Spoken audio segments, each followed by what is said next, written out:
Over the 25 years since Stephen was stabbed, I've seen the same things happening over and over again. The question is, what are the police doing to tackle this current rise in the problem? You will see that we are seizing more weapons through stop search, and we are continuously doing more stop searches for weapons. Over this weekend, we will have 300 more officers each day exclusively working against knife crime. We are told that the solution to knife crime, serious youth violence, serious violence across the country, we are told that the solution is more or increased stop and search. The law states the police can stop and search anyone they believe to be carrying something unlawful.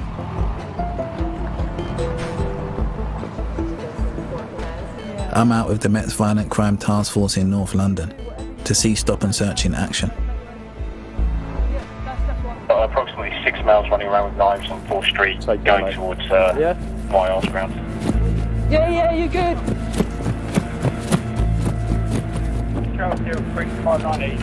We've got everyone in? There's been quite a few calls about this. People have phoned up saying there's some kids going around with knives.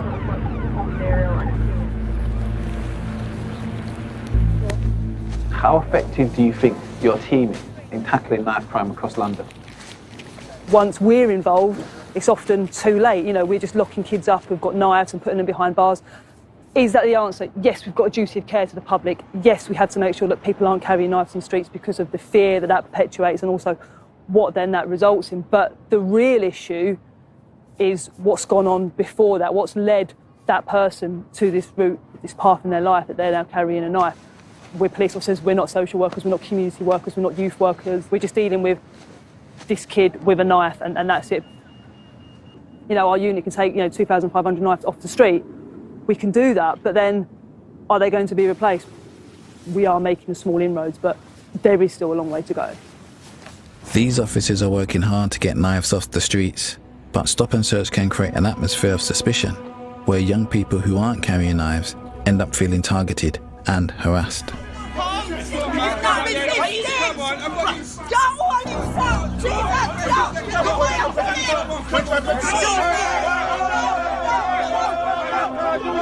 Why am I being caught? When stop and search tactics appear heavy-handed and the videos go viral, You're having a good time there, yeah? it can cause an increase in tensions and aggression. In 2017 in Hackney, on the same road as Nana's estate, 20-year-old Rashawn Charles was chased into a shop for a stop and search. He put a package in his mouth, later found to contain just paracetamol and caffeine. During the police restraint that followed, he choked. The officer involved was cleared of any wrongdoing. I'm meeting Rashawn's uncle Rod, who's a retired chief inspector for the Met Police. This is on YouTube, and it's of Rashawn Charles, my nephew, being detained by a police officer in Kingston Road in July 2017. And it goes on and gets quite harrowing, really, because he died on the floor of this grocery store. The end result is that in fatal cases of this kind and others, it tarnishes the entire police force up and down the country. It should do. And well, I don't agree with you. I think that there are officers out there who are doing excellent work, and they are conducting stops and searches in similar, if not identical, circumstances, and it doesn't result in deaths. I served 30 years of the day in the Metropolitan Police. I had direct responsibility for ensuring that officers delivered stop and search to good standard. Young people see this and say, this is wrong. And they see the fact that the officer involved hasn't been reprimanded, and they say, this is why we don't like stop and search. But if you use it properly, and if somebody is a suspect, there is nothing wrong with searching them in the morning, in the afternoon, and in the evening, if you don't find the weapons on them at different times of the day, because you have intelligence that says that they are potential suspects. That's not what's happening nowadays. What's happening nowadays is the rate of stop and search is increasing, And it is blanket policies in certain areas simply because suspects are said to look a particular way, so anyone who looks or shares that ethnicity or racial profile gets stopped. When I was young, we had interactions with the police that were negative. And other officers would just stand there and watch, so no one would want to talk to the police. And it's continued, isn't it? From my grandparents to my parents to me.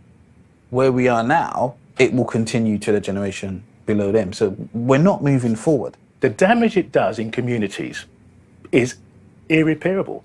It's gone to such an extent that, as far as I'm concerned, we are not going to get back to reasonable police relationships with communities in my lifetime. Rashan was one of 4 black men to die after contact with the police in a matter of weeks during the summer of 2017. Get away from here, you're not part of this. This ain't your community. So welcome to Greyton Park Estate. This is where I have been my whole life. Police figures show that it's young black men who are disproportionately targeted by stop and search. I'm meeting Temi Mwale. She works closely with the young people most at risk of the violence. The young people that you get to talk to, what do they say the impact is on them and their mental health and their mental well-being? When the public outrage around violence comes, we need to stop and search them. We just need more policing. We need harsher sentences. We need tougher laws to deter them, to punish them. What about all the other hurt and pain in our community that these young people have experienced themselves? There's no support for that. Look at the young people that are in prison for violence. How many of those young people have been victims of violence themselves? Prison doesn't disappear social problems, it disappears human beings.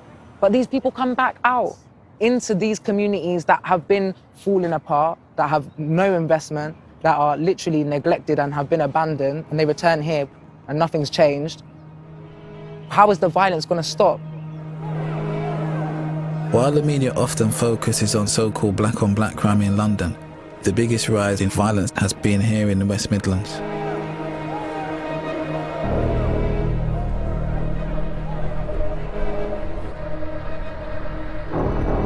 Towns like this one, Aldbridge, have been affected. Just getting them gains on real quick, working up a sweat. It's just that time. It's about that time. James Brindley, a 26-year-old budding entrepreneur, was walking home from the pub when he was stabbed to death in an unprovoked attack, just 400 meters from his parents' front door. 2 brothers were charged with James's murder. One of the brothers, Amir Karod, was found guilty. He was just 17 years old. This area is lovely, leafy, nice, quiet. The first things that come to your mind would be, it's safe. Yes, it's safe. And you wouldn't anticipate this kind of thing happening here. But James is proof positive that today, it can happen to anybody, at any time, anywhere. Yes. And it's not just gun culture. The person convicted Yes. of killing your son, James, was a minor. Yes. How does that make you both feel? That it was a child who attacked your son? My reaction was, I was utterly shocked because of the age and what has made them go out packing a knife, a weapon. Why would you do that? Well, I have to speak from the heart, and I have to be honest. I don't have one atom of forgiveness for what they've done. They've taken our son's life. They've shown no remorse whatsoever, not even any recognition of what they've done. You would try. You would try. And something that has resonated with me was the look, and I've said this many times, was the look in the young police officers' eyes and the young doctors and nurses that were there and the paramedics. Yes, they're trained, they're there to do a job. I truly believe that's the first time they'd had to witness and be part of something so horrific as that. Yeah. I don't really, words fail me because nobody should have to be dealing with this. Nobody. It is one of those, isn't it? It must be as vivid to you as it is to us. It doesn't go.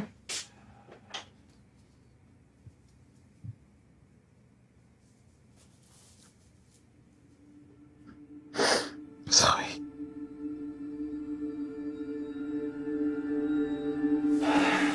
It's okay. It's heartbreaking to know that, you know, these people just do these things. And they just carry on like it's nothing. Like, no one wants to apologise. I don't know that feeling. No regret, yeah.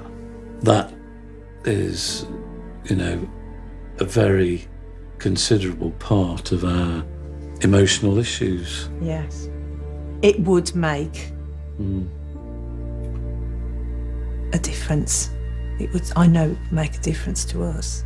Yeah, it would help. It would help. Yeah, it would help.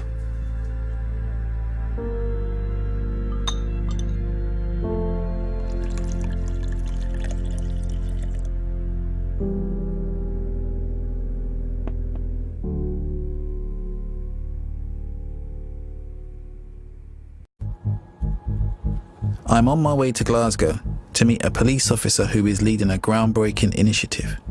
He thinks that the only way to stop the violence is to work with the perpetrators and create the opportunities for them to change.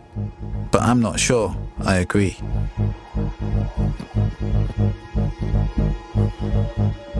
This is my 25th year in policing.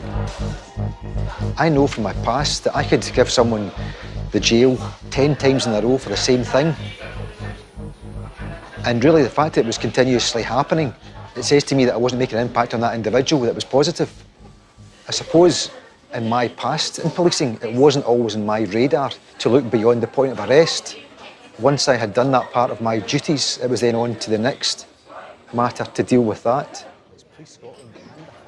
Ian is part of Glasgow's Violence Reduction Unit. It's a radical scheme that aims to help those involved in knife crime address their own trauma and move on from their violent lives. I would never have believed before you could have fixed a broken person. We don't want folk just to cope, because if you're just coping, you're not managing. We need to create hope and then opportunity, and that's where they start to thrive.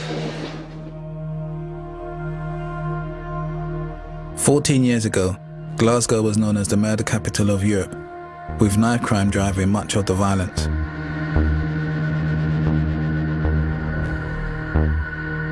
The police in Glasgow set up the Violence Reduction Unit to tackle some of the issues and behaviour that are at the root of the problem. Ian wants me to meet ex-offenders who've been through the scheme.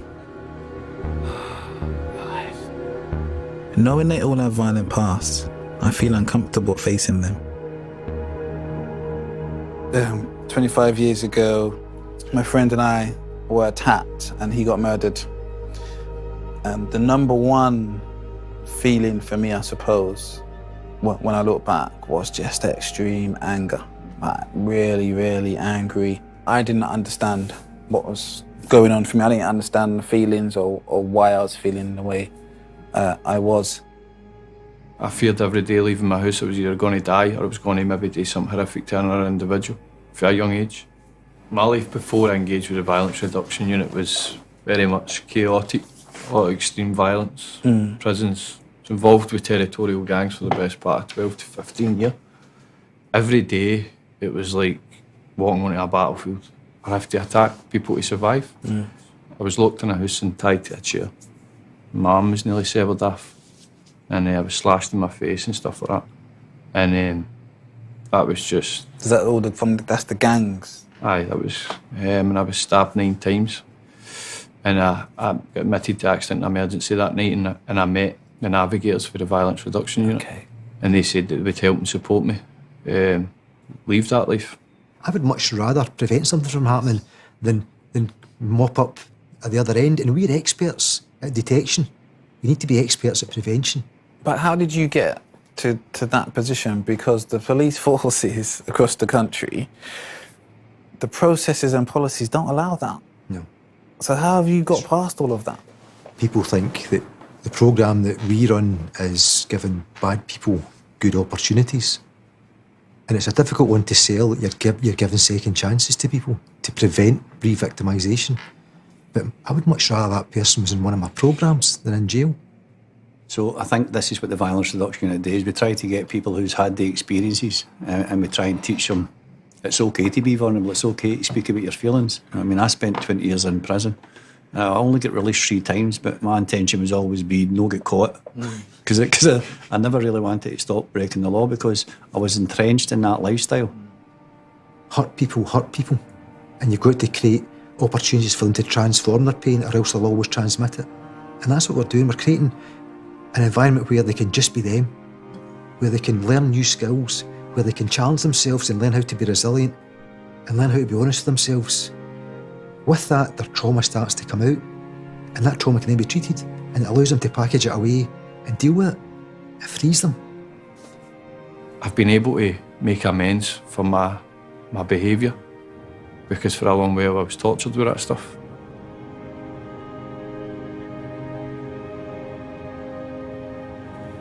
At the end of the session, I felt sorry for some of those guys. And it made me think about whether or not I'm right when I say those who go out to deliberately cause violence, those who go out to deliberately harm somebody else, should pay the penalty for the rest of their life. The approach in Glasgow seems to be working. Since the unit was set up, murders in the city have fallen by almost 50%.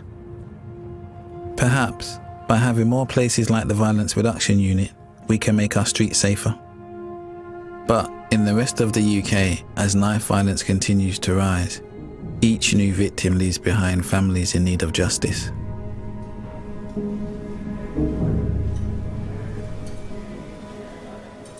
Six weeks after Nana, back in Luton, 7 months after Azam was killed, a verdict has been reached in the trial. Of the 5 accused, 3 were found guilty of murder. When 4 of them took to the witness box and gave evidence, and I'm unhuman, and I could picture myself attacking them and wanting to run to them and hit them, and I'd have to reel it in, and not just the fact that they've killed my son, it's the lack of remorse with it. The main one came into court one morning and shouted quite loudly when the jury and the judge wasn't there, that I don't give an F, I've got no remorse, and looked at me. How did you manage when that was happening, those things were being said to you, their behaviour in the court? Clearly they didn't care. How did that make you feel? It made me feel awful. It made me feel disgusted. Because he wasn't anything to them. They were so detached and desensitised, you wouldn't believe that they were being tried for murder. They had not a care in the world. Callum Smith and Rashaan Ellis, both 18, were given life sentences.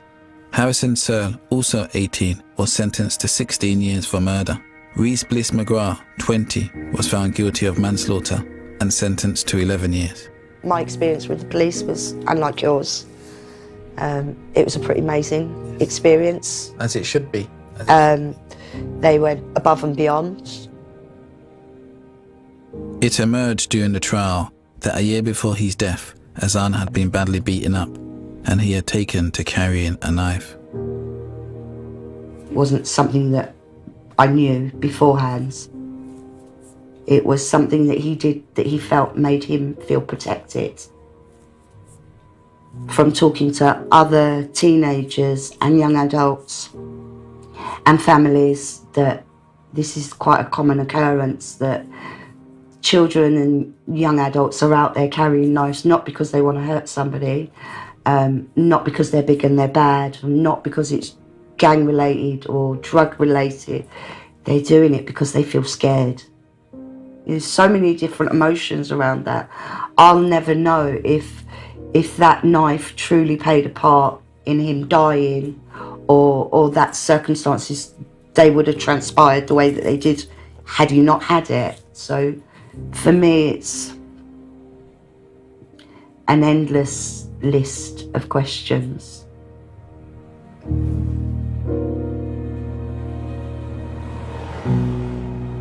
For me, those unanswered questions are part of the trauma.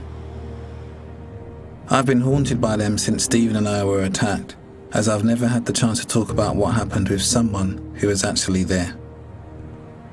That night, there was a young woman alongside us at the bus stop who witnessed the attack.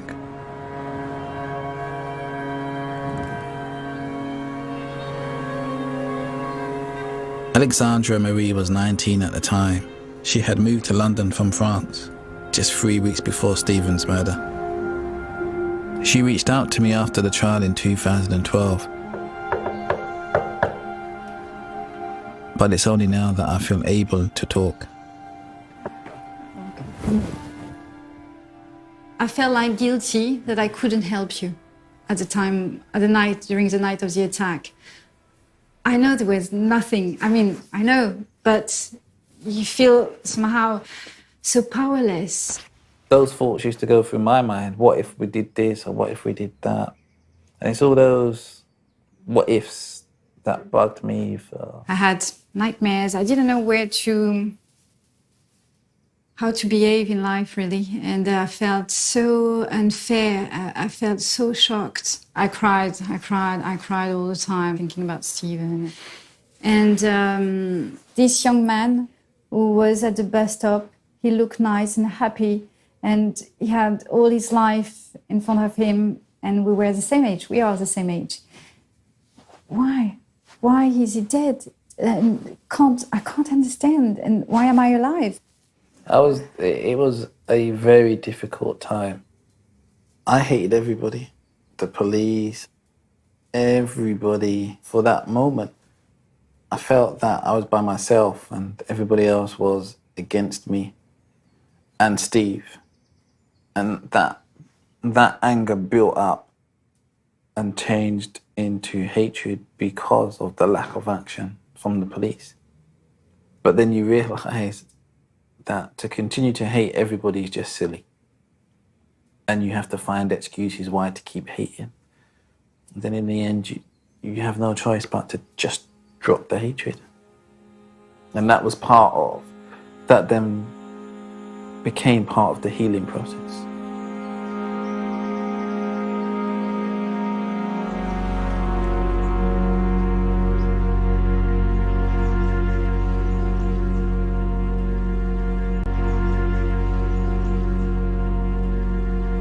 "25 years ago, we were in the same space and time for just 10 minutes. 10 minutes. And experienced a traumatic event that had this impact on both our lives, but in different ways." Alex reminded me that there was a time before my life was changed by the attack on Stephen and me, when we were just teenagers waiting at a bus stop.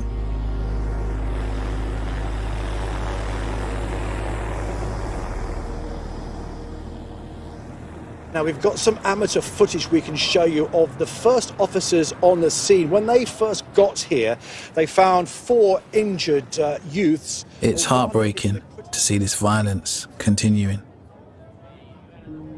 In the West Midlands, James Brindley's parents make a public plea for it to stop. We hear many people say that we're living in a broken society. I say we're not, while there are people who are committed to radical social change. There are so many things wrong with the way that we live, particularly our focus on money and possessions. To make substantial change will require every individual within every community, within every village, every town and every city to take ownership of the problems that are under our noses. I want everyone here to be safe, especially the boys. Be careful. Nana Kwame, unyamu sufrawa, unyamu frawa. Nana Kwame, unyamu frawa. In London, Nana's parents are laying their son to rest, knowing his killers are still walking free.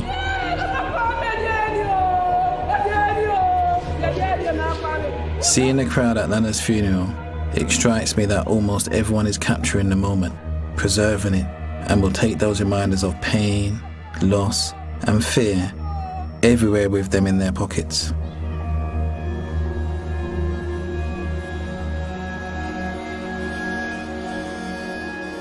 Every one of these attacks wrecks so many lives. But I've learned that change is possible.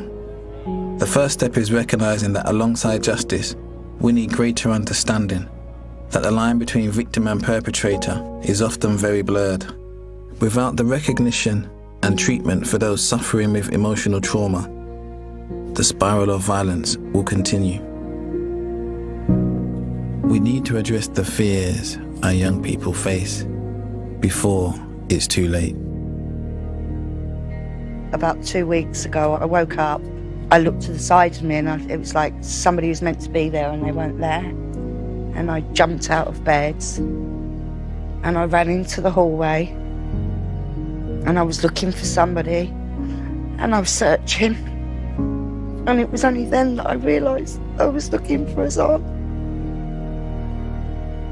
And the bump back down to reality, to actually realise that actually the person I'm searching for is my son and he's not there, and that I'm in an empty house.